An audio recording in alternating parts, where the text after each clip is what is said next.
C'est seul dans cette salle d'audience que la prévenue a fait face à son jugement. Son ex-compagnon n'était pas présent. Ils ont tous les deux été reconnus coupables de tous les chefs d'accusation. Viol, atteinte à l'intégrité sexuelle, détention et diffusion d'images à caractère pédopornographique. Un certain soulagement d'avoir pu entendre un jugement qui paraît très bien charpenté, qui permet aussi de bien comprendre les raisons des déclarations de culpabilité des deux prévenus. Et donc oui, c'est une forme de soulagement. Un soulagement pour les familles qui, pendant le prononcé, ont une nouvelle fois entendu les sévices dont ont été victimes leurs enfants entre octobre 2020 et octobre 2022. Alors qu'elle était puéricultrice au sein de la crèche de l'ULB, la prévenue a fait rentrer son compagnon à l'intérieur de l'établissement.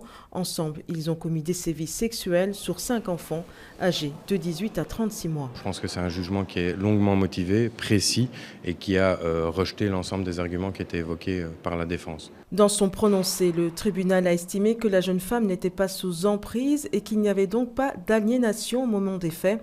L'ex-compagnon est lui décrit comme une personne narcissique qui ne s'est jamais remise en question. Vu la gravité des faits, le tribunal a donc condamné la puéricultrice et son ex-compagnon à respectivement 10 et 12 ans de prison. Pendant 20 ans, les prévenus ont également interdiction de pratiquer une activité professionnelle ou bénévole qui les mettra en contact avec des mineurs. Pour les familles, une page est tournée, mais la lutte est loin d'être terminée. Le plus dur reste à venir pour l'ensemble des parties civiles, c'est de vivre avec cette affaire et de pouvoir se reconstruire en famille.